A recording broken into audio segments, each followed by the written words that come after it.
Details చూద్దాం. విశ్వ మానవాళి అభివృద్ధిలో భాగస్వాములవుతూ ప్రగతి పదంలో పయనించాలని ఆంధ్రప్రదేశ్ ముఖ్యమంత్రి నారా చంద్రబాబు నాయుడు ఆకాంక్షించారు.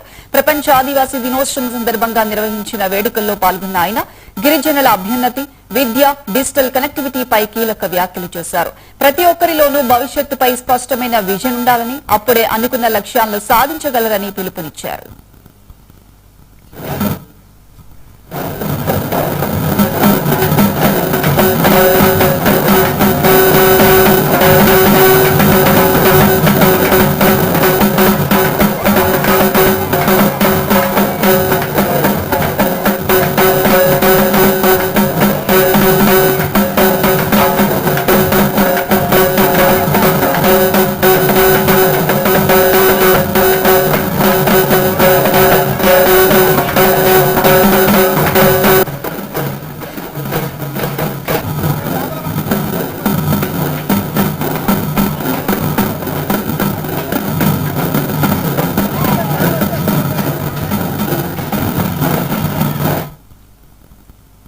కేంద్ర ప్రభుత్వం చేపట్టిన వికసిత్ భారత్ లక్ష్య సాధనలో గిరిజన యువత భాగస్వాములై అనుసంధానం కాగలిగితే వారి ఎదుగుదలకు ఆకాశమే హద్దుగా మారుతుందని వ్యాఖ్యానించారు. గిరిజన బిడ్డలు కష్టపడి చదువుకొని ఐఐటి, ఐఐఎంఎంల వంటి ప్రతిష్టాత్మక సంస్థలకు వెళ్లగలిగితే అది కేవలం వారి కుటుంబానికే కాకుండా మొత్తం దేశ పురోగతికి ఎంతో ఉపయోగపడుతుందన్నారు. దేశం మనకు ఏమిచ్చిందనే ఆలోచన కంటే మనమంతా దేశానికి ఏమి తిరిగి ఇస్తున్నామనే భావన ప్రతి ఒక్కరిలోని రావాల్సిన అవసరం ఉందన్నారు. సమాజ శ్రేయస్సు కోసం, దేశ ప్రగతి కోసం పాటుపడటమే నిజమైన దేశభక్తిని చాటుకోవడమని పేర్కొన్నారు.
అదేవిధంగా గిరిజన ప్రాంతాల అభివృద్ధికి తమ ప్రభుత్వం కట్టుబడి ఉందన్నారు. అందులో భాగంగా ప్రతి గిరిజన గ్రామానికి సెల్ ఫోన్ సిగ్నల్ వచ్చేలా మెరుగైన డిజిటల్ కనెక్టివిటీని ఏర్పాటు చేస్తామని హామీ ఇచ్చారు. సాంకేతికతను అందుకునే గిరిజన యువత అన్ని రంగాల్లోనూ ముందుకు సాగాలని సీఎం చంద్రబాబు పిలుపునిచ్చారు.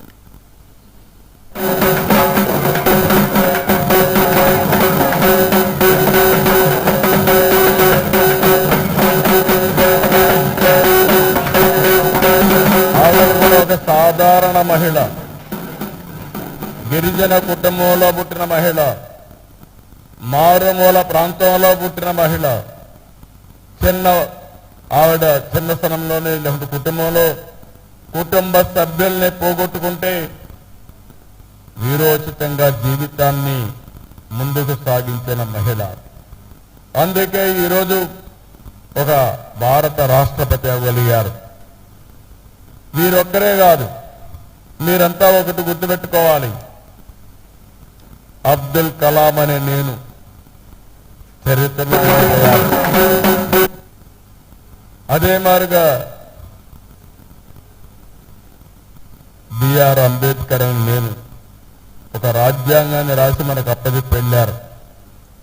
ఇంకొక పక్క ఈరోజు మనం చూస్తే ఎన్టీఆర్ని ఒకసారి గుర్తుపెట్టుకుంటే ఆయన అంతే పేదవాళ్ళ గుండెల్లో, గిరిజనుల్లో, ఆదివాసుల్లో శాశ్వతంగా ఉండే ఏకైక వ్యక్తి నందమూరి తారక రామారావు గారు. ఇంకో పక్క ఈరోజు ప్రధానిగా నరేంద్ర మోడీ అనే నేను దేశ ప్రతిష్టని ప్రపంచమంతా చాటి చెప్పగలిగారంటే ఈ విషయాలన్నీ మీరు గుర్తుపెట్టుకోవాలి. అందరూ సాధారణ కుటుంబాలను పుట్టారు, చిన్న కుటుంబాలను పుట్టారు. పుట్టినప్పుడు బరువు కూడా యూనిఫామ్ గానే ఉంటుంది. ఒకరు ఎక్కువ బరువు ఒకరు తక్కువ బరువు పుట్టరు. ఓసారి కొన్ని వ్యత్యాసాలు ఉన్నా మళ్ళా కరెక్ట్ చేసుకుంటాం.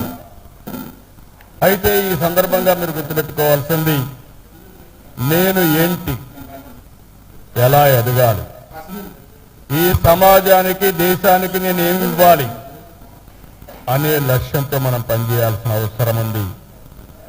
మనమంతరం దేశ అభివృద్ధిలో భాగస్వాములు కావాలి. ఆవిడ కూడా ఒక సాధారణ మహిళ.